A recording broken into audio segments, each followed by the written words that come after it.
sejahtera sahabat Satu Pena dimanapun Anda berada. Semoga tetap semangat menjalani aktivitas sehari-hari, walaupun barangkali tidak semudah yang diharapkan begitu ya. Senang sekali saya Amelia Fitriani bisa kembali menyapa sahabat Satu Pena dalam program Ngobrol Bareng Penulis. Ini adalah persembahan dari Perkumpulan Penulis Indonesia Satu Pena untuk kita sama-sama selangkah lebih dekat mengenal penulis dengan latar belakangnya, cerita masa lalunya, dengan proses kreatifnya, dengan cerita-cerita uniknya yang barangkali belum pernah kita dengar. Dan pada episode kali ini ada seorang wanita spesial yang akan kita ajak bertukar pikiran atau akan kita ulik kisahnya. Terlebih dia punya punya latar belakang keluarga yang juga menarik, yang sama-sama penulis begitu ya, dan kita akan berkenalan lebih jauh dengan wanita yang luar biasa ini. Abang John, siapakah beliau? Oh iya, terima kasih Amel. Beliau adalah Fanny Jonathan Poik, ya. Betul ya, Mbak namanya ya? Betul. Beliau Biasanya adalah disingkat Fanny J. Poik. Gitu. Fanny J. Poik. Sekarang saya panggilnya Mbak Fanny aja ya. Ya, Beliau makasih. adalah penulis hebat ya, dan penulis profesional saya kira ya. Sastrawan, penyair, dan wartawan juga. Saya menduga keahlian minat menulis itu turun dari ayahnya, Gerson Poik. Itu juga penulis yang hebat, sebagai wartawan yang hebat, 2 kali kalau nggak salah dapat Hadi Nugoro ya. Ya. Kemudian juga wartawan, penulis, pokoknya banyak lah. Kita dan Mbak Fani juga begitu, prestasinya udah banyak ya, dan sekarang mengepalai Yayasan Gerson Poik dengan banyak kegiatan. Detailnya nanti kita tanyakan kepada Mbak Fani. Apa kabar Mbak Fani? Kabar baik. Semoga kita semua sehat selalu. Amin. Kelihatannya cerah sekali nih malam ini Mbak Fani. Oh iya, harus cerah. Harus cerah Saya selalu. semangat. Apa kesibukannya Mbak Fani terakhir ini? Dalam bidang tulis menulis misalnya. Kesibukannya ya menulis, baca puisi. Kadang-kadang kalau ada yang minta memberikan pelatihan, misalnya pelatihan menulis di sekolah-sekolah, saya atau melalui Zoom itu sebagian, dan di luar itu ya menulis terus. Sekarang saya lagi bikin buku tentang sejarah, kombinasi antara fiksi dan sejarah, jadi tidak serius di sejarah saja, jadi ada kisah-kisah di dalamnya begitu. Gitu, bisa diceritakan lebih spesifik Mbak Fani bukunya seperti apa? Sebabnya kalau saya intip Facebook Mbak Fani, kayaknya banyak sekali gitu soal itu, lagi mikirkan soal buku, menulis tentang buku sejarah ini gitu. Boleh nggak dibocorin sedikit? Ini novel seperti apa kira-kira nanti? Ini novel sejarah tentang era zaman berkaitan juga dengan mertua saya. Dia mengalami langsung tentang era zaman Jepang, zaman Belanda, sampai ke era belum masuk ke milenial. Tetapi saya melihat perjuangan dia untuk survive dalam hidup ini, itu yang membuat saya tergugah untuk membuatnya. Jadi saya masukkan juga tentang era misalnya kedatangan Belanda di Depok, siapa yang penemu Depok lama, sampai dibilang Belanda Depok dan sebagainya. Nah itu saya masukkan. Jadi judulnya tuh untuk sementara Depok, Maria Jonathans, dan aku gitu. Jadi aku ini sebagai anak gitu ya. Jadi anak itu menceritakan kedatangan si Cornelis dan ini dan ini dan ini. Jadi ada istilahnya, ada point of view-nya, kilas balik gitu. Jadi ke depan, ke belakang, ke depan, ke belakang, seperti itu. Maksud saya itu novel jadi tidak membosankan dibaca. Oh, ada juga nanti masuk ke kedatangan Belanda di Depok. Lalu zaman Gedoran juga ada, yang bagaimana orang-orang yang berpihak ke Nil, Nika itu ditembak-tembak oleh tentara Republik jika mereka tidak mau berpihak ke tentara Republik, dan apa penyebabnya seperti itu saya ulas, tapi tidak terlalu tidak terlalu berat seperti buku-buku sejarah yang ada begitu, tapi ada data, istilahnya seperti puisi esai lah, ada catatan kakinya begitu. Oh, Novel ini, jangan-jangan ini begitu. novel esai bukan? Bisa jadi. Jadi ada catatan kaki setiap itu, setiap misalnya dari obrolan masuk ke ada catatan kakinya ini seperti itu. Jadi kombinasinya novel yang akan saya bikin ini baru masuk hampir 100 halaman begitu. Rencananya berapa halaman, Mbak? Barangkali bisa 300, Bang John gitu. Oh, udah sepertiga dong ya. Ya. Harus saya doakan lebih cepat ini selesainya ya. Kapan kira-kira? Barangkali ya, tergantung dari otak saya capek apa enggak nulisnya. Sudah terlatih barangkali, Mbak. Kalau capek nulis, otaknya capek, ngomong aja, Mbak. Kan sekarang Google tuh bisa ngetik sendiri tuh. Iya ya, mesti cari itu programnya. Minta tolong anak, cuman anak kan sibuk juga. Akhirnya saya belajar sendiri, klik sendiri begitu. Oh, aplikasinya ya, Mbak ya. Ya. Jadi boleh dibilang ini adalah berdasarkan kisah sebenarnya, Mbak ya, novelnya. Ada ya kisah nyata, tetapi dirangkai dalam bahasanya bahasa semi sastra lah ya. Jadi permainan kata-katanya itu saya susun sedemikian rupa sehingga kalau orang baca tidak bosan gitu. Ada keindahan rasa di diksi dan seperti prosa juga gitu. Jadi bahasanya karena saya kan suka dengan cerpen yang penuh dengan bahasa ada metaforanya juga, ada diksinya juga. Jadi permainan di dalam bahasa Indonesia. Jadi orang membaca ada suatu keindahan di dalam berbahasa. Jadi tidak mungkin ada yang bosan, tetapi saya olah sedemikian rupa supaya orang itu menemukan keindahan di dalam menulis gitu. Nah, jadi mereka setidaknya dia dapat dua ya, keindahan berbahasanya dan ceritanya ya. Ya betul, ya seperti itulah, Bang John. Nah, saya ingin tahu lebih lanjut nih, sekalian belajar nih Mbak Fani ya, nulis novel ya. Bang John udah keren juga. Kalau misalnya gitu kita menulis novel berdasarkan kisah nyata, ini kan banyak nih novel begitu ya, kayak ada tentang Buya Hamka gitu ya. Sebenarnya yang ingin saya tahu itu apakah kisah sebenarnya itu boleh kita, bagaimana kita menuliskannya supaya itu tidak menyimpang gitu dari kejadian sebenarnya, atau apakah boleh begitu apa enggak gitu. Kisahnya kita belok-belokan gitu.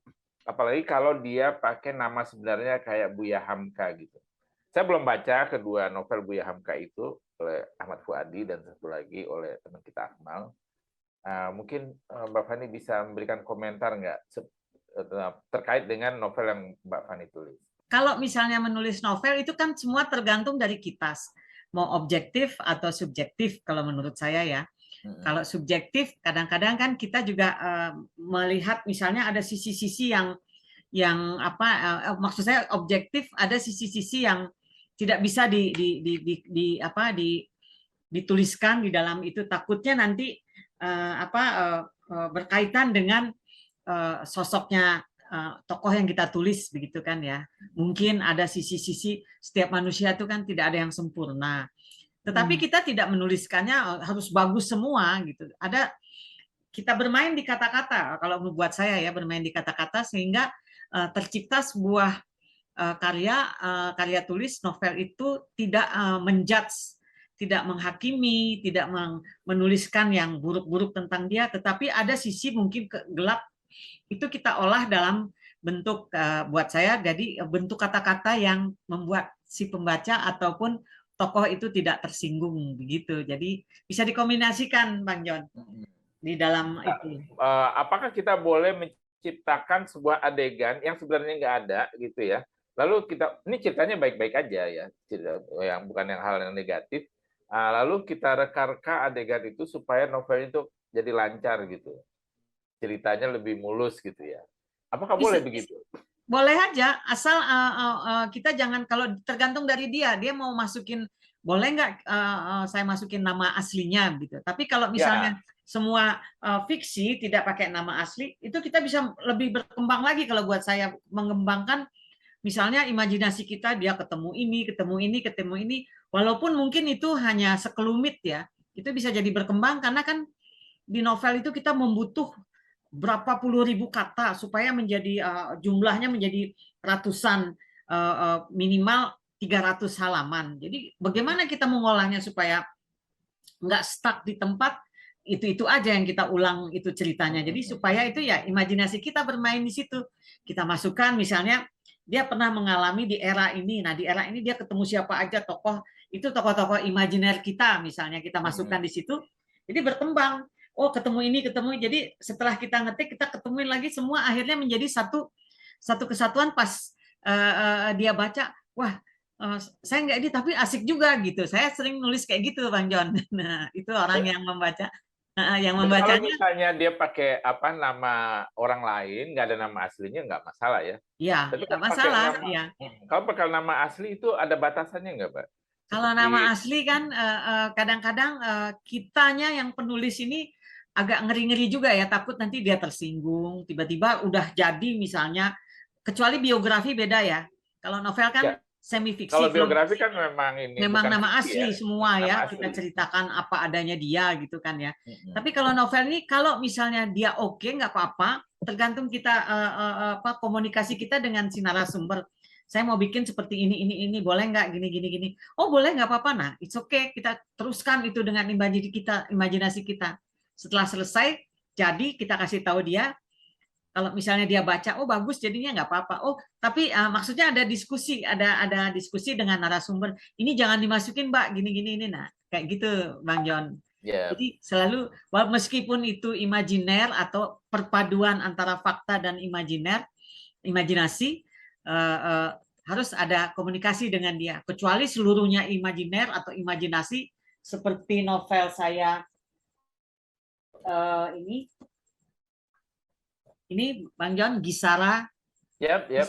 Gisara, kutunggu kau di tapal batas Kuldensen. Ini kayak saya terinspirasi melihat Lord of the Ring-nya Tolkien.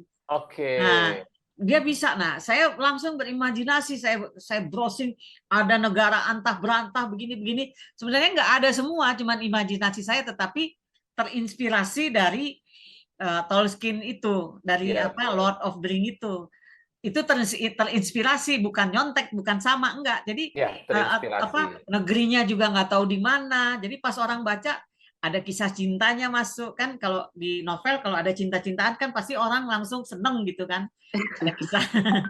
Kuncinya di situ. Iya. Nah, saya ingin memberi contoh yang ini loh, Mbak, kisah nyata yang sebenarnya misalnya Titanic ya. Saya sih nggak baca novelnya, tapi nonton filmnya. Itu kan berdasarkan kisah nyata ya, tentang Titanic, kapal yang dulu dianggap paling kuat, paling mewah, bla bla bla bla gitu, diceritakan di film, dan banyak adegan lain kan yang saya nggak tahu apakah benar begitu apa enggak gitu. Nah, sejauh mana kita bisa memasukkan imajinasi kita ke dalam tokoh film itu atau novel yang sebagian tokohnya itu beneran adanya gitu. Apa kita boleh mereka-reka? Ini kalau masih hidup kan kita bisa nanya ya. Kalau dia meninggal gitu jadi sejarah dunia gitu. Nah, itu tokoh boleh nggak kita reka-rekannya adegan ini, padahal nggak ada sebenarnya gitu. Nah, itu boleh nggak? Buat saya sih boleh-boleh aja ya, asal itu kan fiksi. Kita kan bikin novel tuh berdasarkan novel itu, misalnya Titanic, meskipun dia nyata gitu kan ya, ada kisah ini, nggak apa-apa kita tuliskan gitu. Itu kan istilahnya novel fiksi, bukan novel sejarah yang ada fakta dan semuanya, ada catatan kaki lengkap. Nah, itu kan fiksi. Jadi kita bermain dengan imajinasi kita. Oh, di kapal itu ada ini. Buat saya nggak apa-apa gitu, Bang John. It's okay aja. Tapi kalau kita sebut novel sejarah, itu ada batasannya nggak? Ada batasannya. Novel sejarah harus ada data. Tahun berapa kapal itu diciptakan, misalnya. Nah, orang-orangnya tuh seperti apa secara psikologis dia tuh seperti apa, gambarannya seperti apa gitu. Jadi kita harus mencari data tentang mereka begitu. Nah, masukin di dalam itu novel hingga orang jadi kayak semacam ini novel perpaduan fiksi dengan fakta. Jadi ada penambahan ilmu untuk pembaca. Oh, ini kejadiannya tahun sekian. Kenapa dia nabrak dengan gunung es itu, sehingga kita bisa menduga-duga itu gunung es ada apanya dan sebagainya. Nah, kalau kita memasukin fiksinya di situ di dalamnya misalnya kalau mau dikaitkan dengan hantu atau apa bisa itu masuk gitu. Jadi kita bermain dengan imajinasi kita, mau masukin ke sini, tambahin dengan apa data, menjadi sebuah, buat saya sih jadi sebuah kisah yang seru gitu loh, Bang John jadinya. Ya, kalau misalnya kita udah labelin fiksi aman ya. Aman. Kalau fiksi yang orang repot menuntut kalau loh, ini kan fiksi, nggak nyata gitu loh. Bebas-bebas aja kalau kita sudah bilang ini fiksi, bukan kisah nyata gitu. Ya repot kalau novel sejarah yang tokohnya dulu benar ada, kita kagumi, dan semua orang mengenal, lalu kan kita nggak banyak data itu. Nah, di bagian-bagian yang kosong itu, kan ada missing link tuh ya. Ya. Lalu kita bikin cerita, fiksi, di tengahnya buat menyambungnya itu. Iya. Kalau begitu boleh? Iya, nggak apa-apa itu. Seperti yang saya bikin sekarang. Nanti ada apa orang dialog-dialog misalnya, padahal dialog itu kan tidak ada, tapi itu imajinasi kita. Misalnya antara si tokoh dia melihat, wah di sini di kapal ini ada ini. Kamu sudah lihat belum? Belum, tapi saya rasa ada misalnya kayak gitu. Kita mengeles dengan dialog-dialog kata-kata supaya tidak ada ketersinggungan dari tokoh yang ada, tokoh yang nyata gitu, Bang John gitu. Jadinya istilahnya kalau kita menulis memang kita harus bermain di logika kata-kata juga. Tidak bisa kita apa misalnya ini keterkaitannya dengan ini jadi logika istilahnya kayak matematika juga, kita main hitung-hitungan supaya jangan salah kita masukin ini. Kalau saya begitu nulisnya. Jadi kadang-kadang orang kalau mau nuntut misalnya suatu saat ini nggak masuk di akal begini, kita bisa balas gitu loh. Sini ada di sini, ini ada nih ininya gitu, misalnya seperti itu. Nah, Amel menulis novel nggak? Itu udah ada tips dari Mbak Fani. Ini kayaknya apa? Dibutuhkan kemampuan yang luar biasa dalam mengawinkan data yang ada dengan imajinasi, lalu dibungkus dengan apa namanya, bahasa yang luar biasa supaya tidak membosankan. Itu kan tidak mudah begitu, apalagi 300 halaman yang sedang Mbak Fani kerjakan gitu. Tapi saya penasaran gini Mbak Fani. Kalau Mbak Fani sekarang kan sedang mengerjakan novel apa sejarah, tapi juga dibumbui dengan semi sejarah dengan kisah-kisah yang juga diselipkan kisah fiksi begitu. Ya. Itu mulanya bagaimana? Pasti kan ada apa? Ada riset atau ada pengumpulan data juga kan? Ya. Apakah Mbak Fani bermula dari imajinasi? Oh, saya punya cerita ini dari mertua saya mau cari referensinya, ataukah Mbak Fani dari referensi dulu, dari riset dulu, baru kemudian dicari nih fiksinya apa yang bisa lebih menarik membungkus cerita tersebut? Karena saya lama, istilahnya saya menjadi menantu hampir 30 tahunan gitu ya, dan dekat dengan mertua saya. Jadi saya melihat kehidupan dia bagaimana sejak zaman Jepang, dia kan bikin dodol Depok gitu terkenal. Jadi dia jualan buat anaknya. Nah, suaminya kan kontraktor, kadang-kadang ada proyek, kadang-kadang enggak gitu. Jadi dia harus berjuang di era masa Jepang, lalu Belanda masuk ke lingkungan Belanda Depok dengan bahasa Belanda pada saat itu. Nah, itu buat saya menjadi suatu kisah yang orang mesti tahu juga tentang masa-masa itu. Nanti ada endingnya misalnya ke era milenial sekarang, bagaimana keadaan Depok sekarang, generasi muda, ada Universitas Indonesia, ada lingkungan misalnya di Depok Lama ini yang kita sebutnya Depok Lama ya, sudah mulai tergusur, penduduknya menjual rumah-rumah zaman Belanda itu yang etnik itu sudah dijual, dihancurkan, dibangun sebuah townhouse dan sebagainya. Akhirnya intinya dari situ saya mau kasih tahu bahwa sebuah peninggalan, sebuah kebudayaan lenyap karena modernisasi dan milenial seperti sekarang. Itu nanti mungkin endingnya saya akan masuk ke sana.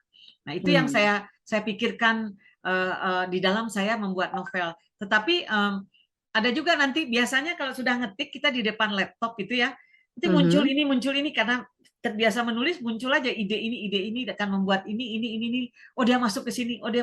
Nah, di situ istilahnya akhirnya menjadi hari demi hari itu kita melihat, wah ada pertambahan ini.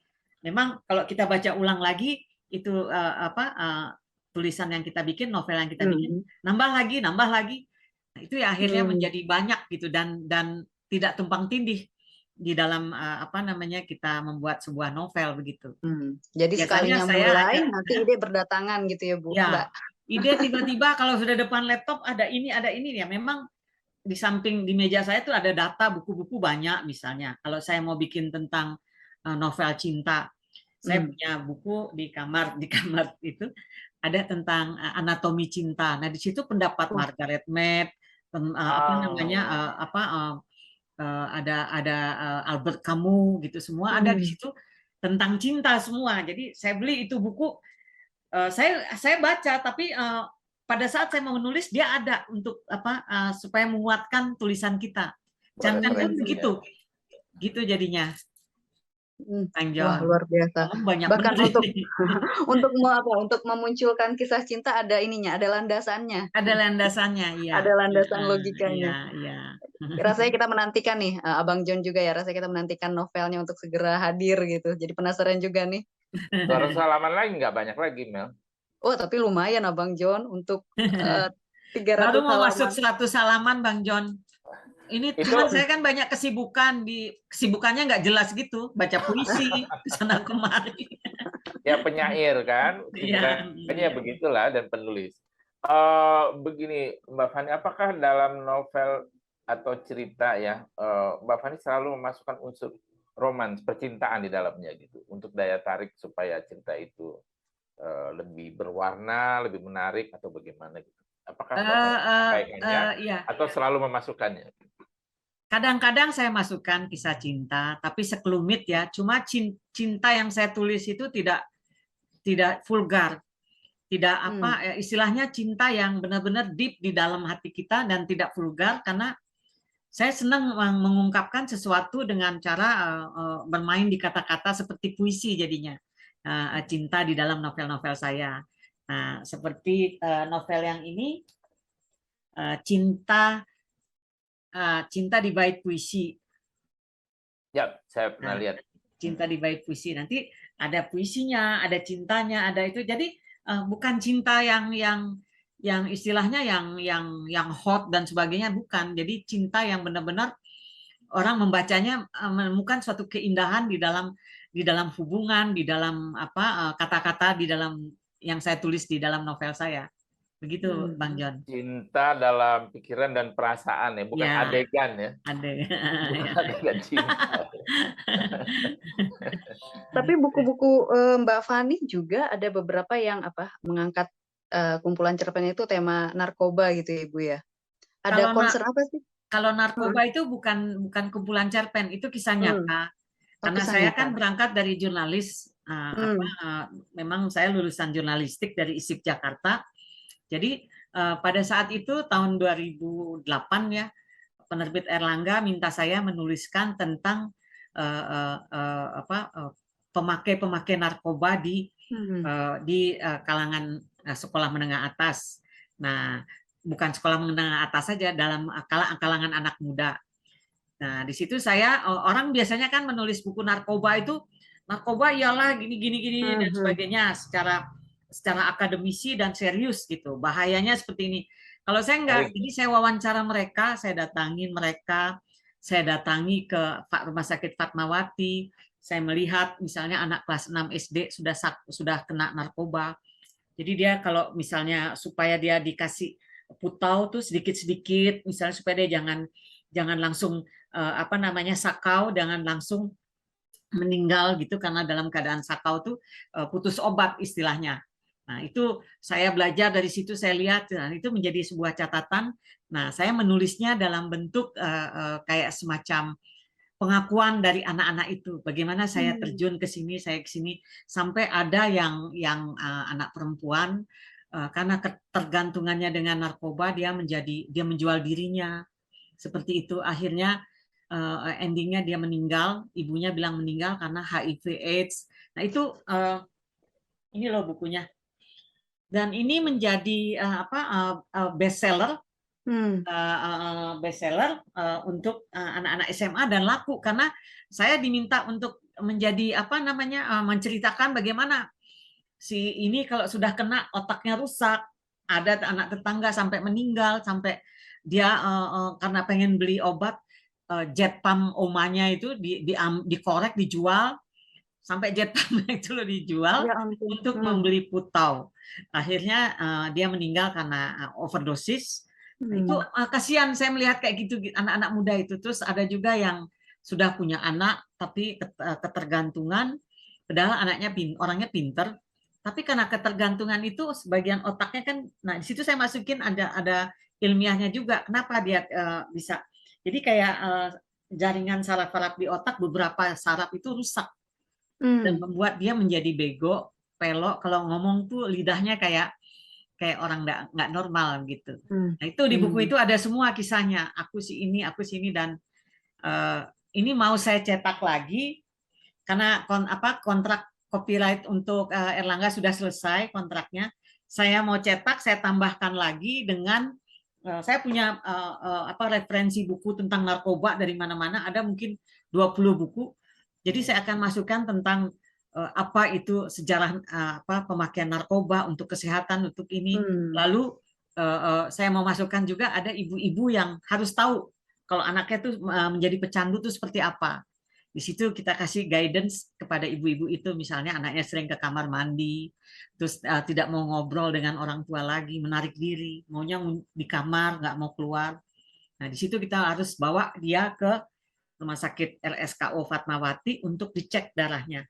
Nah, orang tua harus mengecek kalau melihat anaknya sudah mengalami perubahan-perubahan, nggak betah di rumah, dan bawa ke rumah sakit, cek semua. Kalau dia sudah positif, berarti dia ada ketergantungan di situ. Kita jangan menghakimi dia, jadi kita obati kalau kamu mau sembuh dengan ini, dengan ini. Selain dengan agama, begitu ya. Itulah yang saya tulis di buku ini. Begitu. Dia semacam penyuluhan narkoba tapi dalam kemasan cerita begitu ya Bu. Ya, lebih betul. untuk sharing ceritanya itu ya, menarik. Ada feedbacknya nggak Mbak Fani bahwa buku ini cukup berhasil untuk menanggulangi beberapa misalnya di sekolah menanggulangi narkoba, atau bahwa buku ini panduan bagi ibu-ibu untuk mengenali anaknya kena narkoba atau enggak gitu? Mungkin Mbak Fani punya cerita. Saya rasa ada ya. Erlangga bilang abis, saya mau minta, untung saya punya satu gitu loh Bang John. Jadi nggak ada lagi di mereka. Jadi mereka mau cetak lagi, udah habis gitu. Jadi saya rasa impact-nya untuk mereka tuh ada ya, dan mereka membaca itu menjadi sadar gitu. Ada yang anak muda yang saya datangi, aduh baca buku ini tante, dia bilang gitu, saya jadi ingat mama saya. Mamanya keserempet kereta karena mau cari uang supaya anaknya bisa sembuh dari putau. Itu yang paling bahaya, itu putau. Dia semacam cracknya Amerika yang heroin kan paling tinggi. Heroin tuh nah di situ saya akan jelaskan nanti di dalam buku itu heroin kelasnya seperti apa, lalu ada crack, putau, dan pil BK, terus yang buat ngelem anak-anak yang kelas turnamen, yang di terminal itu ngelem ya, pakai lem Aika Ibon itu bisa membuat mereka sakau juga begitu. Luar biasa ini pengetahuan Mbak Fani soal narkoba ya. Berarti ini mau ini ya Mbak Fani, mau ada rencana dicetak ulang dengan versi yang lebih ini ya? Ya, lebih setelah sejarah penyuluhannya. selesai saya mau bikin ini, tapi kemarin ada teman minta dibikinin kisahnya juga, semacam biografi tentang semi biografi, tapi ada fiksinya juga tentang dia gitu. Jadi saya lagi bingung nih, mana duluan saya mesti kelarkan. Laris manis ini. Amel mesti jadi asisten ini, Mel. Kadang saya senang ngerjakan sesuatu, tapi kadang-kadang saya bingung, saya mau minta harga berapa gitu loh, Bang John. Aku kan jadi kadang-kadang kalau melihat saya nggak punya uang, ya sudah saya bikinin, terserah mau bayar berapa gitu kadang-kadang. Padahal capek juga kan. Saya nggak punya, saya nggak, istilahnya bukan nggak punya, saya masih merasa malu kalau saya memberi harga sekian secara profesional. Tapi memang harus profesional ya, supaya kita nggak ya kan Bapak Fani penulis profesional ya. Mestinya ya ada harga profesional. Sebenarnya saya mau nanya itu tadi, cuma saya nggak enak. Jadi gini, pertanyaan saya, kalau Mbak Fani bikin buku, bikin macam-macam ya, cerpen dan lain-lain, sebenarnya dalam pemikiran Mbak Fani itu kegelisahan atau Mbak Fani melihat bahwa ini akan laku gitu ya, jadi uang. Bagaimana pertimbangannya Mbak dalam proses pembuatan pemilihan tema, judul, apakah ada aspek komersilnya yang dipikirkan gitu? Oh ya, aspek komersil setengah-setengah gitu loh ya Bang John.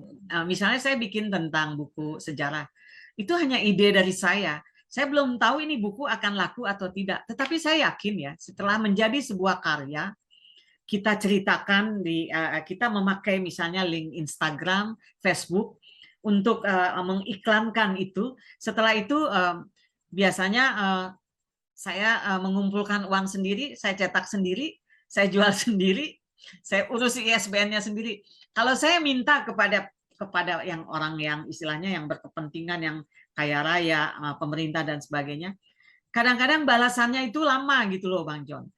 Bisa kayak saya membawa buku bapak saya itu 20 buku ke penerbit besar, penerbit mayor, saya tidak sebutkan namanya.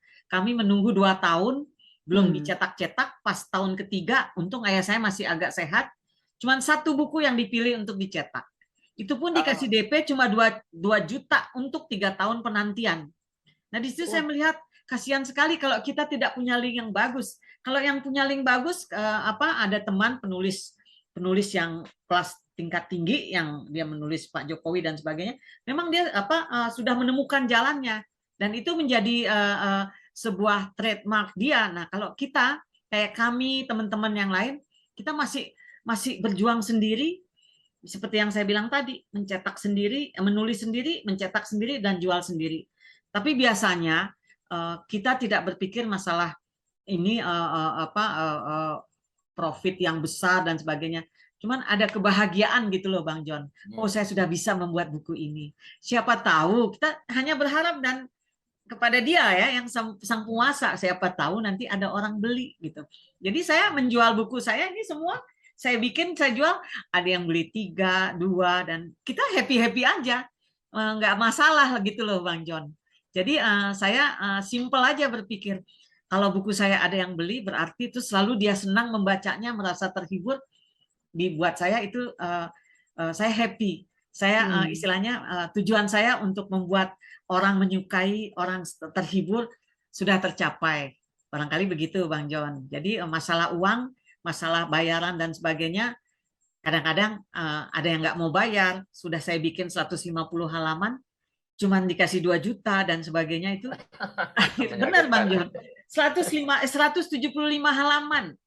Kalau tidak dibicarakan di depan, ini bayar sekian. Nah itu saya orangnya suka nggak enakan kalau mau bicara, mesti bayar sekian, takutnya nanti orang udah ngeri duluan, dia nggak mau, mesti bayar segini, akhirnya nggak jadi bikin. Sementara dia kepingin punya buku, ya sudah, nanti jadi berapa saya sudah kasih semua, saya email, nih saya kasih 2 juta kayak gitu ya sudah, saya nggak itu Bang John.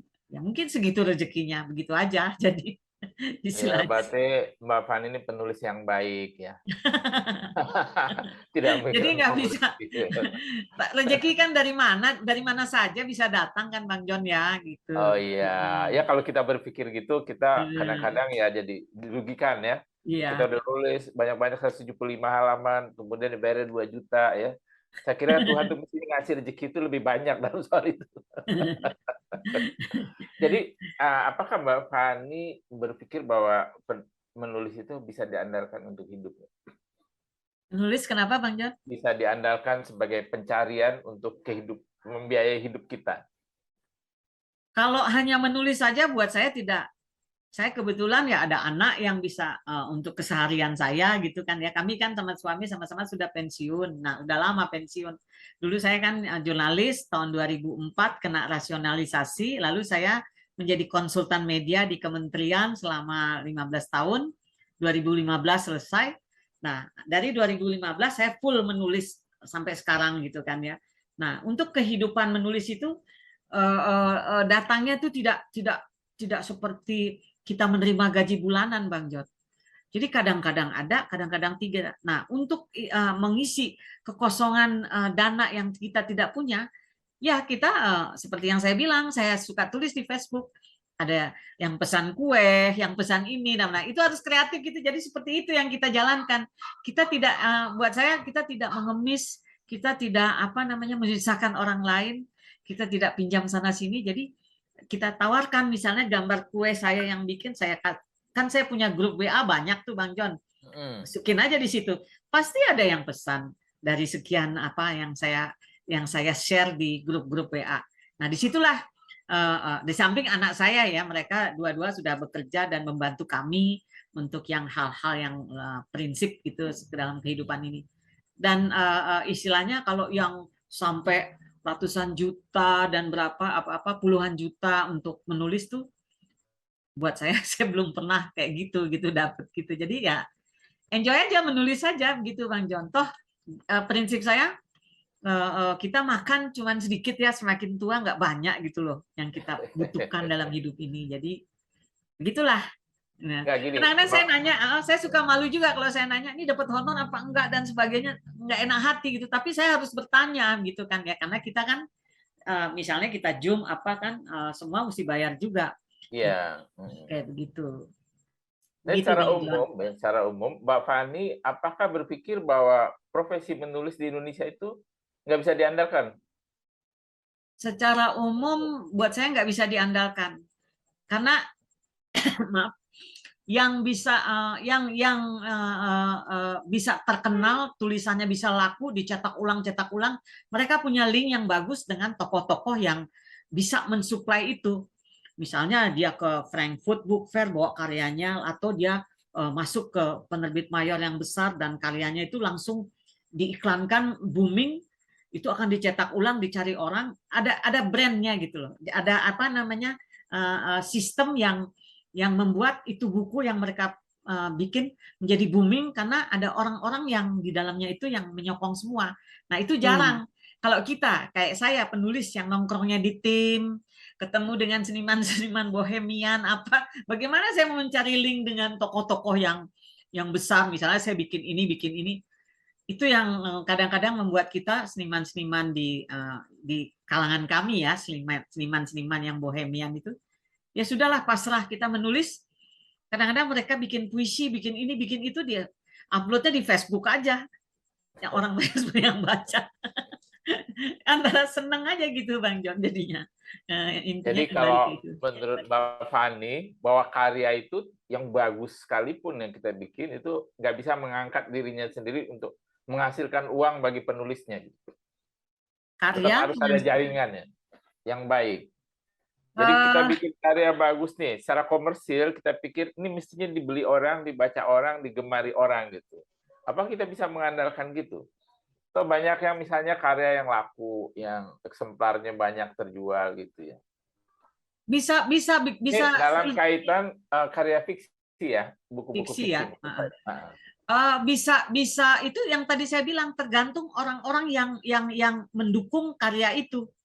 Misalnya pemodal bisa mendukung karya itu. Ada kan banyak yang penulis-penulis top sekarang, brandnya itu sudah terkenal karyanya, meskipun itu pop gitu ya. Jadi fiksi pop gitu dan laku. Tapi kalau orang-orang yang serius dengan karya-karya sastra yang serius, misalnya saya nongkrong di PDS HB Yasin, banyak penulis yang bagus-bagus, mereka cuman berkarya aja, tapi dari segi finansial tidak terlalu. Kadang-kadang bukunya cuma laku 3 kayak gitu, atau dalam hitungan berapa bulan 2, dan obral di Facebook berapa puluh ribu saja, yang penting laku, kayak seperti itu. Jadi saya melihat orang yang mau terjun di dunia kepenulisan tuh benar-benar orang yang berani menghadapi situasi yang ada, apalagi di era milenial saat ini. Anak-anak tuh pembaca itu sudah males baca buku. Mereka lebih suka membaca, melihat YouTube sudah ada semua, melihat ini sudah ada semua melalui gadget dan sebagainya. Jadi begitu. Jadi apa yang salah nih di negara kita nih, Pak Fani, bahwa buku itu nggak terlalu dibeli walaupun bagus ya? Kalau saya mendengar terjual 3, 10, kayaknya sedih ya dijual di Facebook. Padahal kalau di luar negeri kan bisa laku banyak itu buku-buku semacam itu ya. Apa yang salah di negeri ini dan apa yang harusnya kita lakukan supaya buku itu bisa? Menurut saya sih pemerintah harus memperhatikan penulis, dan budaya membaca itu harus digerakkan lagi seperti di Jepang. Anak-anak Jepang tuh sekarang apa-apa tuh membaca itu nomor satu, dan dicari buku-buku yang baru diterbitkan. Mereka tuh akan mencari menggoogling buku mana nih yang terbitkan yang terbaru. Mestinya itu yang ditingkatkan sekarang, bukan yang masalah-masalah yang lebih serius. Karena dengan membaca akhirnya menciptakan sisi kemanusiaan manusia yang manusiawi, buat saya begitu. Dengan membaca sekarang kan orang menjadi kadang-kadang menjadi jahat, menjadi apa, karena mereka nggak mau membaca, mereka lihat langsung kekerasan dan sebagainya. Nah, di situ peran pemerintah untuk memperhatikan kami para penulis, ya biasanya gampang kok, cuman lihat di tim itu banyak penulis hebat-hebat di situ, dengan tiap hari membawa tuh, kalau karena saya bergaul dengan mereka, kehidupan mereka tuh behind di rumah mereka, apa yang mereka lakukan. Ada yang jualan itu loh, Bang John, jualan apa namanya, minuman sasetan pakai sepeda itu loh, termos itu penyair. Padahal bukunya ada, buku-buku yang dia ciptakan untuk puisi, kumpulan puisi. Tapi untuk kehidupan sehari dia nggak bisa kan, buku puisi mana laku sekarang. Orang mana mau beli buku puisi kecuali antar sesama penyair. Jadi kami ini di sini di kelompok kepenulisan bikin buku, jual buku, yang beli ya komunitas kita sendiri, penulis membeli buku penulis, akhirnya begitu. Tidak ada orang, misalnya kita terbitkan buku yang bagus, terus ada yang mau pesan beli sekian ribu eksemplar misalnya. Itu sesuatu yang mimpi barangkali buat kami ya, penulis-penulis yang bergerak di bawah tanah, itu istilahnya. Bukan bergerak dalam satu komunitas yang linknya bagus, dengan dengan monumen, dengan apa yang mempunyai uang besar sehingga bisa menciptakan membeli buku-buku mereka. Di kita berjuang sendiri, seperti saya bilang, menulis sendiri, nyetak sendiri, dan jual sendiri. Tapi ada itu yang begitu, Mbak Fani, bahwa penulis yang punya jaringan bagus sehingga bukunya dibeli dalam jumlah besar. Banyak, itu ada. Saya nggak mau sebutkan kelompok-kelompoknya. Mungkin Bang John nanti tahu. Kalau mau nanti WA saya. boleh. Karena ini kan nanti kita disangkanya iri hati lagi gitu. Ya. Tapi ada. Artinya mereka membeli buku itu bukan karena bukunya, karena jaringan yang mereka punya ya. Jaringan. Barangkali juga bukunya bagus ya. Tapi kan buku yang bagus itu harus ada penelitian yang benar-benar. Misalnya dia bikin buku sejarah. Nah, saya bikin buku sejarah, saya nggak ada penelitian, nggak ada dana penelitian, dana sendiri. Misalnya saya beli buku ini, lalu saya browsing internet dan sebagainya, ya itu dari kita sendiri. Nah, kalau mereka kan mungkin ada, nah bikin buku ini tentang ini dana untuk riset, nih dana untuk ini, untuk buku ini. Seperti saya bikin buku Morotai.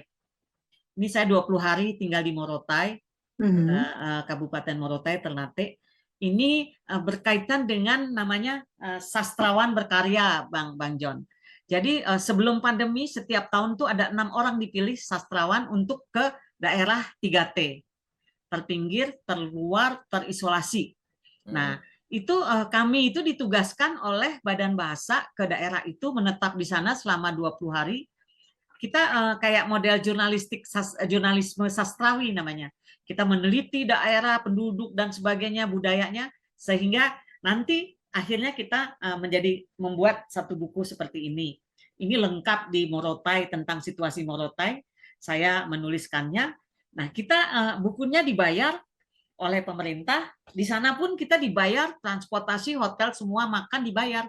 Itulah yang membuat kita bisa menghasilkan sebuah karya. Nah, kalau misalnya kita tidak dibayar, ya kita berjuang sendiri. Dan menjual sendiri, menulis sendiri, berjuang sendiri, ya begitulah penulis di Indonesia. Mestinya sering-sering nih Bang John ngadakan seperti ini. Penulis-penulis dipilih sekian tahun berapa orang. Jadi pemerintah punya budget APBN untuk membuat misalnya seluruh Indonesia, kan berapa kabupaten satu provinsi. Itu kabupaten satu tuh bisa ditulis tentang keadaannya, masyarakatnya. Sampai di sini nih ada namanya Moro, suku tak terlihat.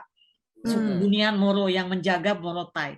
Itu saya wawancara orang yang dibawa oleh suku Moro menghilang dari bumi, dari keadaan yang itu, dan menjadi sebuah kisah. Nah, itu saya bilang sama teman-teman, sama orang-orang di Badan Bahasa. Jika semua penulis Indonesia diterjunkan ke kabupaten, meneliti masing-masing kabupaten, keadaan anaknya, keadaan ininya, pemerintah tinggal tahu, oh dari sini, oh daerah ini kekurangan ini, oh melalui buku itu aja. Nggak perlu dia menugaskan orang dengan apa manipulatif begini. Akhirnya hasil yang diperoleh tidak sama. Misalnya saya ke ND Flores. Saya melatih anak-anak di sana menulis mulai dari SD, SMP, SMA. Ada anak SD, dia bilang nama saya Ibu. Dia menulis seperti novel Jepang Toto-chan itu, bagaimana seorang anak mengadu kepada gurunya. Nah itu dia nulis, beta bangun pagi, beta belum makan, sepatu sudah robek, pakai bahasa NTT ya, sepatu robek, tapi beta mesti pergi sekolah, mama so pergi ke sawah, perut lapar, dia bilang gitu. Itu tuh ada tulisannya dan menjadi sebuah buku. Nah di situ kan bisa dilihat oleh kementerian bahwa pendidikan di daerah itu seperti itu, berjuang untuk anak-anak, berjuang dengan perut lapar. Bagaimana pelajaran bisa masuk ke otak dengan keadaan seperti itu? Itu yang membuat kita penulis, saya suka merasa sedih gitu kalau saya ke daerah-daerah melihat situasi yang ada, itu kita gambarkan. Itu kalau penulis digabungkan se-Indonesia, bikin seperti itu, dibiayai oleh pemerintah, tinggal menjadi satu buku.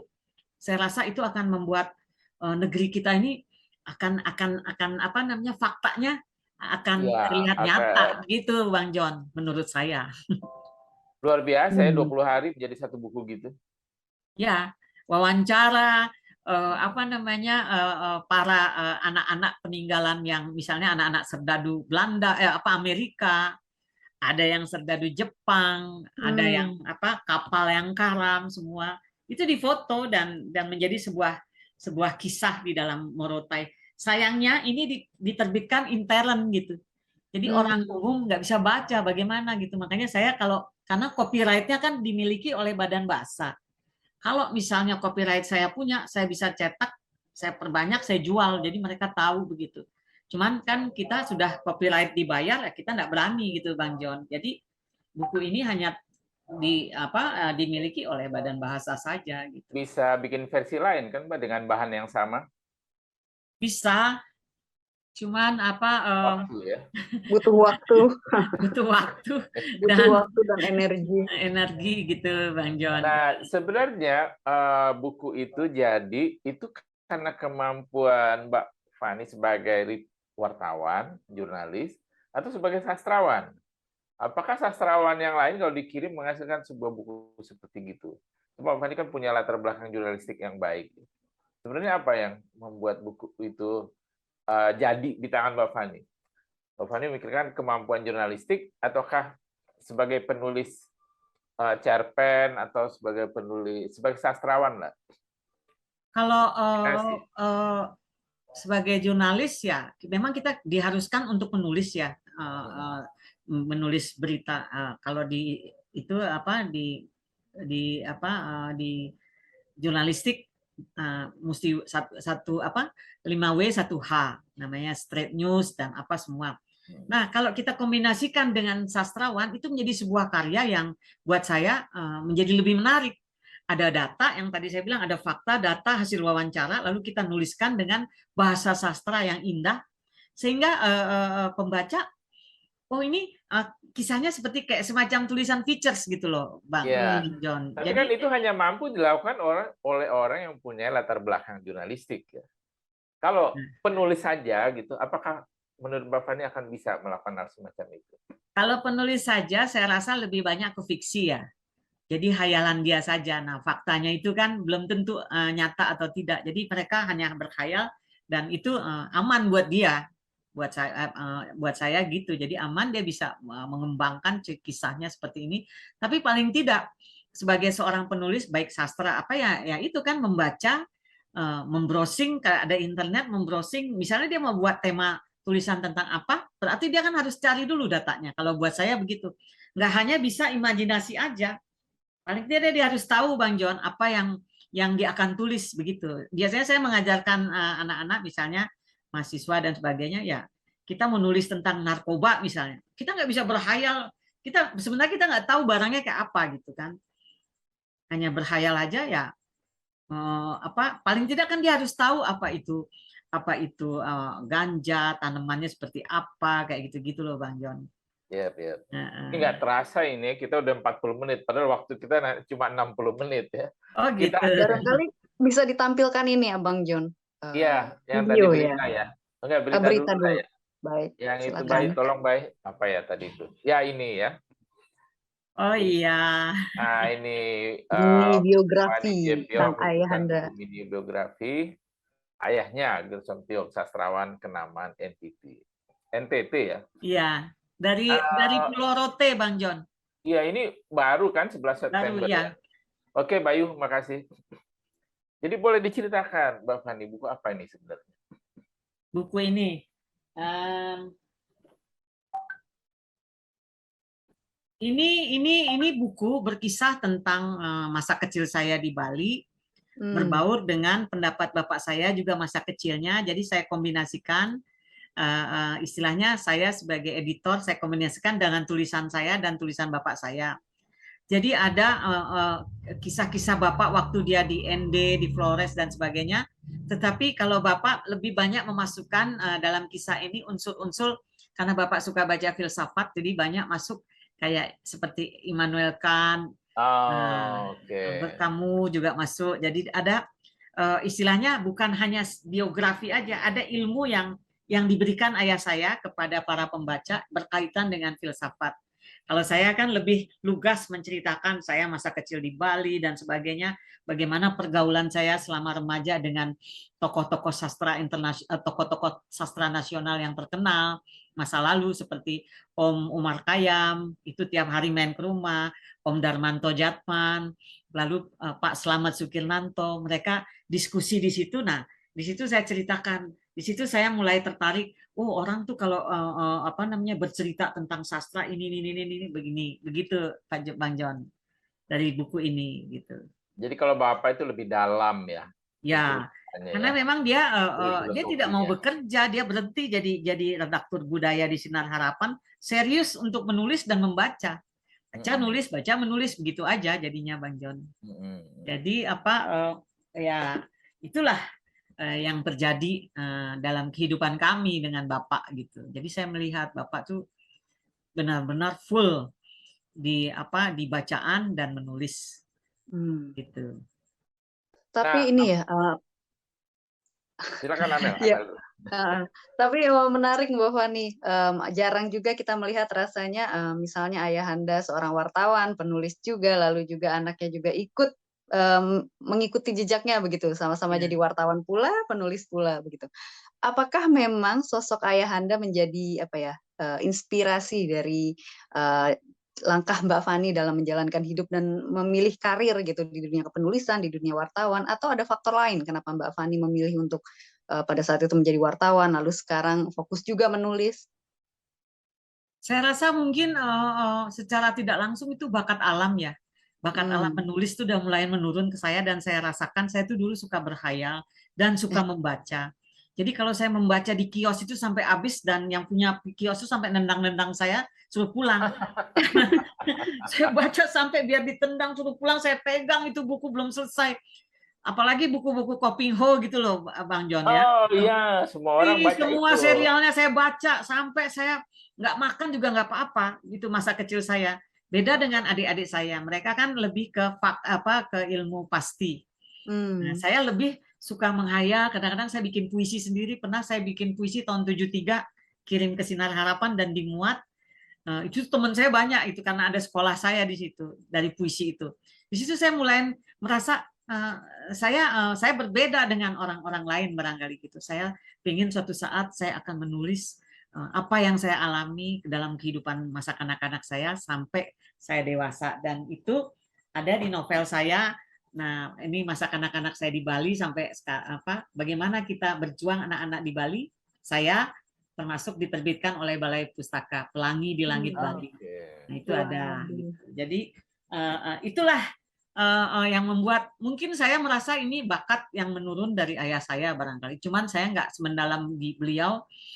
Misalnya baca buku filsafat, terus saya nggak mau itu karena saya lebih memilih menjadi jurnalis dan saya berpikir kalau saya bisa mencari uang dari menulis dan jadi jurnalis, saya bisa menghidupi istilahnya memberi bantuan kepada kedua orang tua saya. Biarlah saya nggak serius, nggak terlalu mendalam membaca, karena kalau saya ego membaca seperti itu terus, bagaimana saya bisa mencari uang begitu.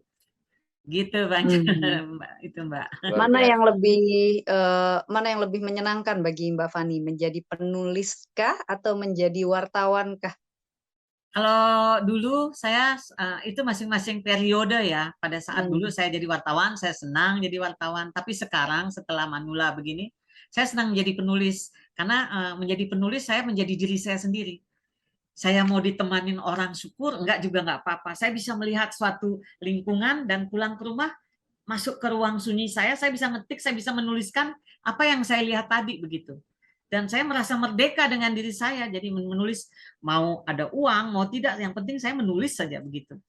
Gitu, Mbak. Jadi saya enjoy aja dalam menikmati tiap tahapannya. Ya. Begitu. Tapi memang ayah mendorong Mbak Fani jadi penulis atau tidak ya? Aku nggak mau belajar sama dia, Bang John, karena muridnya banyak. Karena bapak saya itu terlalu cerewet buat saya. Jadi saya mencari ilmu. Dia kau mesti begini ngatur saya banyak. Sementara udah bapak diam, jangan banyak omong. Yang penting bapak nggak ada uang, nanti SMS saya kasih bapak uang. Saya bilang gitu sama bapak saya. Jadi dia bilang saya anak yang paling nggak mau diatur. Sementara dia muridnya banyak, menghasilkan penulis, jurnalis dan sebagainya. Saya belajar sendiri melalui ISIP Jakarta menjadi penulis, dan saya membaca. Walaupun saya nggak mengikuti karya-karya ayah saya, Bang John, saya membaca ratusan cerpen dia, cerpen bapak, dan saya yang mengeditnya menjadi dari sudut tata bahasa, karena saya editor juga. Di situ saya belajar, teknik bapak saya menulis itu di sini, dan masuk ke filsafat di sini. Akhirnya itu menjadi pelajaran buat saya, dan saya bisa menembus Kompas, Jawa Pos, Horizon, tiga ini saya lagi mencari Tempo, tapi untuk sementara 3 koran saat ini yang paling bergengsi itu, dan untuk menembus itu nggak gampang. Kompas 10 tahun saya baru bisa tembus di Kompas. Ya, itu pelajari terus. Nah itu. Artinya kalau udah masuk Kompas, masuk Horizon, masuk Jawa Pos, ya itu udah jaminan lah ya, sebagai penulis hebat. Itu merupakan pembelajaran dari saya membaca karya-karya bapak gitu. Bukan saya nyontek, Bang John. Jadi dia bermain di sini. Makanya yang saya bilang tuh, bermain di kata-kata, di diksi yang indah, itu akan membuat kita menemukan kualitas dari karya-karya yang kita buat melalui cerita pendek begitu. Ya, di sini sih kalau buat kemajuan bangsa, anak harus lebih hebat dari bapaknya ya. Biar dunia ini maju terus kan ya. Mudah-mudahan, amin. Tapi lucu juga Mbak Fani, berguru ada ayahanda tapi tidak berguru langsung gitu, malah membaca tulisannya, sedangkan orang lain berbondong-bondong untuk berguru sama ayahanda. Ke rumahnya. Karena bapak sebagai cerewet aja ya, Pak. Iya, sebagai anak kan kita tahu karakter ayah kita seperti apa. Nah, kalau sudah bawel-bawel, saya males, udah bapak diam, ntar saya bagi duit. Terus Mbak Fani menerapkan nggak hal semacam itu kepada murid-murid Mbak Fani? Sekarang kan jadi guru juga kan, banyak yang belajar sama Mbak Fani. Apakah saya berharap ya mereka bisa menghasilkan karya yang bagus begitu ya. Saya ngedit ratusan cerpen yang mahasiswa UKI misalnya. Ada dari sekian ratus, ada cuma 2 yang bagus. Itu karena saya tahu mereka membaca buku yang bagus, misalnya mereka baca Harumi, cerpen Jepang itu, Murakami. Nah itu saya lihat di situ kalau mereka sudah membaca karya-karya, bukan masalah pemenang Nobelnya, tetapi karya-karya yang bermutu, akan terlihat pada cerpen atau tulisan yang mereka bikin. Bahasa mereka lain, Bang John, kalau sudah membaca karya misalnya Hemingway atau Albert Camus misalnya, orang asing dan sebagainya, itu akan menuntun cara berpikir kita untuk menulis beda. Di situ kita sebagai penulis bisa lihat, dia bacaannya ini, sehingga karyanya menjadi lain daripada yang ada kan. Bapak saya bilang ada cerpen yang everyday. Saya bangun pagi, lalu saya mandi, habis mandi saya makan, habis makan saya naik mobil, saya ke sekolah. Nah kayak gitu tuh everyday. Nah tapi kalau kita sudah membaca cerpen-cerpen yang sekelas Nobel, karya kita tuh lain. Seperti ada dulu saya ngedit cerpen mahasiswa, judulnya Mengalengkan Kota London. Itu indah sekali gitu loh bahasanya, dan yang konflik-konflik yang dimasukkan di dalam cerpen itu membuat kita nggak terduga-duga. Oh, nah di situ saya kadang-kadang melihat ini anak pasti bacaannya bagus. Kayak 2 bulan lalu saya menjadi juri untuk SMP se-DKI menulis cerpen, Bang Yose Rizal Manua untuk SD, Yanusa Nugroho untuk SMK, SMA, saya SMP. Ada dari sekian ratus cerpen, ada cuma satu yang saya lihat cerpen ini kok bagus sekali, seperti mahasiswa nulisnya, tidak seperti daya jangkau anak SMP. Bagus, saya mencurigai ini dibikin gitu. Tapi dia harus menang karena dia menjadi juara satu. Dan saya lihat pas ketemu anaknya, dia ketemu anaknya, dia lagi menghasilkan membuat buku ketiga. Ternyata pilihan saya tak salah.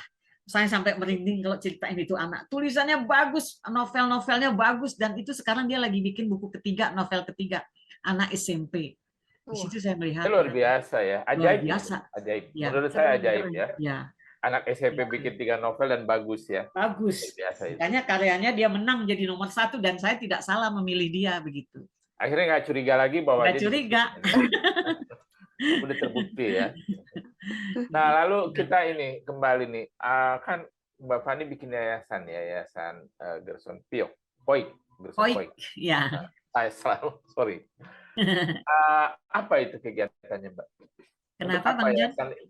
Untuk apa Mbak Fani mendirikan yayasan itu? Tujuannya apa? Gerson Poik ya. Kegiatannya apa? Iya.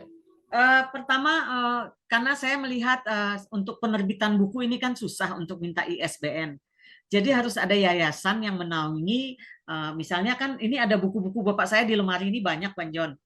Yang sebelum Bapak meninggal, dia kasih ke saya untuk suatu saat kalau ada dana dicetak ulang. Ada sekitar 100-an buku Bapak ini di lemari, di perpustakaan ini. Bagaimana caranya saya bisa mencetak? Ya saya bikin yayasan itu, Yayasan Gerson Poik. Cuma ini yang menjadi masalah kami kan, kalau kita sudah kasih ke pemerintah atau apa, tidak ada jawaban yang seperti saya ceritakan tadi. Nah, akhirnya ya sudah, saya mengumpulkan uang sendiri dari hasil menulis, misalnya 5 juta, saya cetak indi 100 buku, lalu saya jual atau saya simpan gitu, buku-buku banyak ini saya jual juga. Seperti itu loh, Bang John, supaya ada keberlangsungan dari buku ini tidak dimakan rayap aja begitu intinya. Jadi ada yayasan untuk memperoleh ISBN. Sekarang susah dapat ISBN, Bang John. Jujur sekarang ya. Selektif ya sekarang ya. Selektif. Gitu. Ya tapi seorang Fani itu ya bisa lah ya, apalagi tulisan Gerson Poik gitu kan namanya cukup besar ya, misalnya ISBN-nya mudah ya. Bisa melalui Yayasan Gerson Poik jadinya saya bikin. Oh jadi mudah ya. kalau gitu. Kecuali kalau misalnya saya ada dana lebih, saya ke penerbit teman. Misalnya KKK, Kurniawan Junaidi, kayak gitu. Nah, kita minta tolong beliau mencetak 100 atau 50, oke gitu. Itu kalau misalnya saya yang melayoutnya tidak ada. Kalau ada yang melayout, teman saya atau suami melayout gitu, oke kita cetak sendiri. Tetapi kalau nggak ada ya sudah, kasih ke teman dengan harga pertemanan tentunya. Gitu. Oke, menarik sekali. Ini ngomong-ngomong waktunya jalan terus. Kan kita putarkan puisi. Betul. Mbak Fani. Oh, saya baca puisi ya? Bentar, Mbak Fani. Ada videonya dulu. Oh, video saya. Oke. Selamat sore para sahabat. Salam puisi. Puisi ini saya bacakan untuk memperingati Hari Kemerdekaan Indonesia yang ke-76. Saya Fani Jonathan Spoik akan membacakan puisi karya saya sendiri yang berjudul Aku Masih di Sini. Aku masih di sini, pada tanah kadang kering, kadang basah. Tanah tempat darah dan tangisan pertama terdengar. Tanah tempat raga dan jiwa ku bersandar. Bila waktuku tiba, kala raga tak kuat menopang rasa, aku akan berkata padanya, hai Pertiwi, Kuucap syukur karena kau menopang langkahku hingga kuat memijak. Bila ku tengok waktu mengilas balik sejarah, aku sudah seharusnya berterima kasih pada mereka yang gugur perkasa. Senyap di keabadian, pahlawan memang demikian. Bukan ucapan kosong lalu memburu harta di bumi dan rakusnya menimbun bersama angan. Kelak semua untuk 7 turunan. Pahlawan tak ingin balas kasihan pada sesiapa yang merendahkan tentang arti perjuangan. Mereka menggiring kebebasan hingga negeri tak terpuruk pada kuasa sang penjajah. Mereka ikhlas, mereka tak menuntut balasan hingga menukiknya zaman dan mereka dilupakan. Oh, betapa tragisnya kehidupan. Tanpa pahlawan, kita terlunta-lunta menjadi bangsa buangan. Tak ada pemerintahan, tak ada negara. Peradaban yang terbentuk lenyap tergusur angkara dan ketamakan. Tanpa negara, manusia kehilangan harkat dan martabat. Menatap dengan tangis iba di titik nol. Aku masih di sini mengucap syukur pada semesta. Negaraku, Indonesia, berkibar terus hingga nafasku terlepas dari raga. Indonesia, kau padaku, aku padamu. Terima kasih. Untuk memperingati HUT RI tahun lalu rasanya ya, Mbak Fani ya. Iya. Ini puisi puisi dadakan untuk video saat itu kah atau puisi yang sudah lama dibuat? Puisinya sudah saya buat semingguan gitu ya. Jadi ada tema, biasanya ada tema untuk ini ya. Saya bikin langsung nanti akan dibacakan seperti itu, saya rekam di video begitu. Jadi sudah dibikin seminggu sebelumnya gitu puisinya. Tapi kadang-kadang juga saya bikin dadakan, kayak kemarin saya baca 2 hari lalu di tim ada ini puisinya, bikin langsung baca di situ dan saya senang aja bikin mendadak begitu gitu. Mana yang lebih membuat lebih membuat Mbak Fani merasa Mbak Fani adalah diri sendiri? Apakah ketika membuat cerpen atau puisi, ataukah ketika membuat puisi? Kalau buat saya membuat cerpen ya, karena cerpen saya bisa menggambarkan apa yang terjadi, apa yang saya lihat di lingkungan. Jadi cerpen-cerpen saya lebih ke kehidupan marginal, misalnya anak-anak pengamen atau pengemis jalanan atau pelacur dan sebagainya itu saya lihat itu. Terus kadang-kadang ya lingkungan sekitar saya juga, misalnya tentang perselingkuhan, saya bikin juga cerpen judulnya Selingkuh, dimuat di Singgalang, dan itu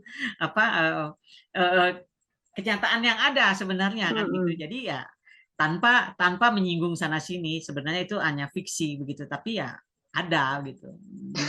Fiksi tapi terinspirasi dari kisah nyata. Kisah nyata begitu. Gitu. Itu kayaknya Mbak Fani bikin gitu karena ada jiwa jurnalisnya ya.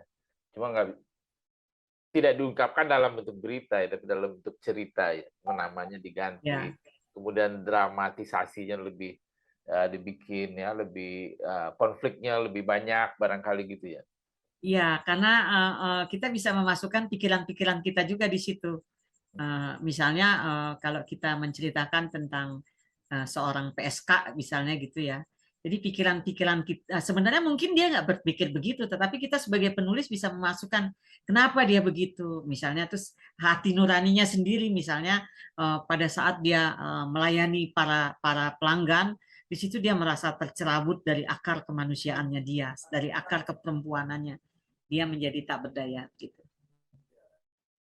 Oke. Barangkali Barangkali itu yang membedakan menjadi ciri khas dari Mbak Fani ya, karena kemampuan analisis, pengamatan, dan risetnya itu yang bisa dikawinkan dengan kemampuan berhayal yang tinggi, yang menjadikan Mbak Fani itu berbeda. Itu juga barangkali berkat ini ya, pengalaman atau latar belakang kewartawanannya Mbak Fani ya?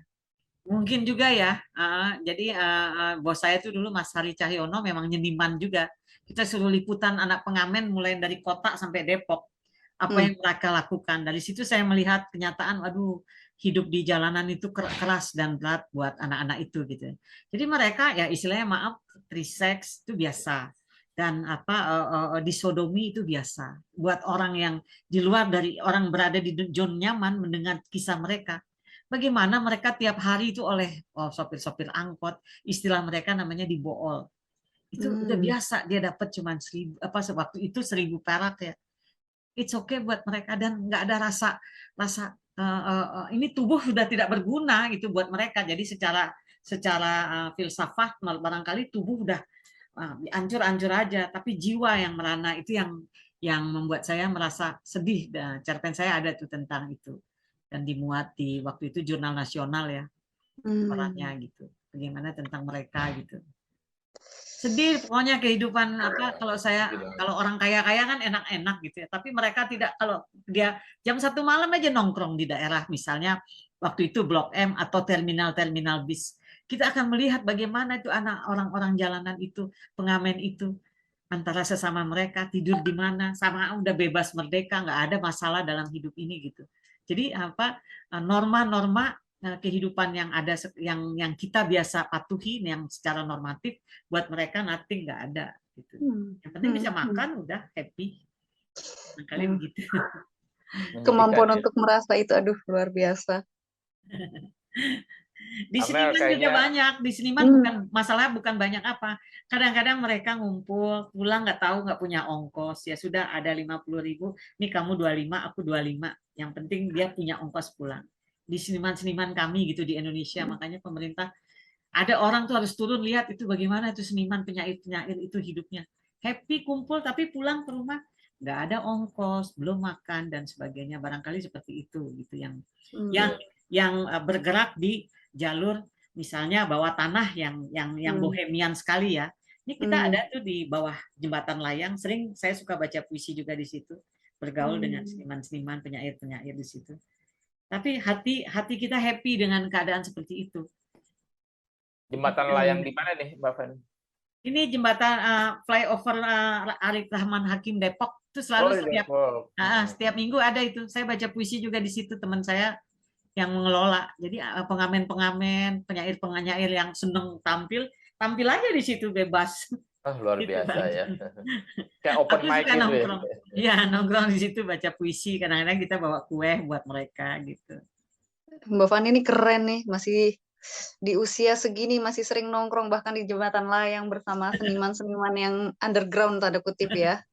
Masih muda itu Amel, kok usia segini? Bapak itu masih muda.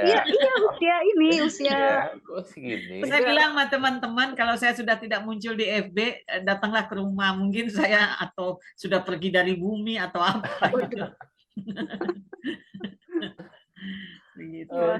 Seru Abang John. Iya, banyak sekali yang ingin ditanyakan, cuma kita dibatasi oleh waktu 1 jam sebenarnya, dan ini sudah lebih. Sekarang giliran Mbak Fani baca puisi sebagai penutup. Oh, baca puisi lagi? Ya. Seru ditutup dengan puisi. Silakan Mbak. Ya. Judul puisinya Jika. Ini puisi tentang cinta ya, karena cinta yang universal gitu. Kadang kan di dunia ini sekarang kita banyak masalah yang kita hadapi. Jadi sekali-sekali kita berbicara tentang cinta. Jika cinta memang harus disimpan, maka biarkan waktu yang bicara. Gaungnya semakin kuat merasuk jiwa. Langkah buntu di ujung sana. Dengan kedip bintang di langit, raut wajahmu tampak nyata, dan senyum merekah terkirim tanpa sisa. Debur meletup di dada, menyimpannya dalam genggaman kata, mencari jejak kisah kau dan aku. Merangkumnya dalam larik bebas penuh makna, sehingga cerita yang ada tak terlarung sia-sia. Lalu kau kekasih jiwa, lirih suaramu terdengar. Jangan bakar rindu menjadi debu. Kau di sana, aku di sini. Kita merekat imaji dalam jalinan rasa. Berkata pada masing-masing raga bahwa cinta tak bisa berjalan sendiri-sendiri. Hai kekasih jiwa. Sekian, terima kasih. Ya. Luar biasa. Itu dibikin kapan, Mbak? Itu dibikin waktu baca puisi di tim. Oh, yang kemarin ya. Jumat lalu ya. Baru ya. Iya. Jadi bikin. Puisinya masih segar berarti. Saya tuh bikin puisi seneng aja. Kadang-kadang kalau disuruh ikut antologi ini itu terus banyak aturan mesti begini. Jadi males Bang John. Udah imajinasinya udah nggak muncul. Mendingan saya bikin langsung masukin FB, tidak terikat pada aturan fontnya sekian, ini sekian begitu. Iya, ada kebebasan ya. Iya, kalau bikin puisi diatur-atur sebenarnya bukan puisi lagi kali ya. Oke, Mbak Fani, ini kita waktunya sudah sampai di ujung ya. Silakan Amel. Terima kasih banyak Mbak Fani atas kesempatan untuk berbagi cerita dan memperbolehkan kita untuk mengenal Mbak Fani selangkah lebih dekat dengan cerita-ceritanya yang ternyata sebenarnya kurang ya untuk digali.